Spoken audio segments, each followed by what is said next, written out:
তোমরা কারের জায়গায় আমার বাগানে ছবি তুলতেছো? ওই বড় ভাই কইছে আমাদেরকে ছবি তোলার জন্য। আচ্ছা ঠিক আছে, তুমি বলে আর ডুয়ার লাগে অনুমতি দিছো? শুনে যাও, এত নতুন মেহমান আছে, কিছু টাকা লেছে সমস্যা নেই, ছবি তুলক দে। আর যে টাকাটা আছে দুজন মিলে ভাগ টাগ করে সেইতে নাস্তা পানি খাইলাম মনে। তুমি আর বেজাল টেজাল করো না, এরা ছবি তুলক, নতুন আছে তো। আচ্ছা বাগানের ছবি তো টিয়া দেয়। তুমি আবার কেডা? আমি টাকা দিয়েছি আল্লাহ রে।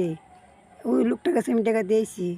ওই লোকটা সোনার গাছ সাতচুরি বাগানে আসলে আপনারা কোনো দালাল মালাল দিয়ে টাকা পয়সা দিবেন না। আপনারা লাইক কমেন্ট শেয়ার করে দেবেন এবং আমাদের ভিডিওটা যদি ভালো লাগে আমাদের পেজটা একটু ফলো করে দেবেন এবং আপনারা শেয়ারের কারণে আমাদের ভিডিওটা একটু ভাইরাল হবে এবং নতুন নতুন ভিডিও তোমার পায়ের নূপুরে জুন্নুর জুন্নুর বাস্তা আছে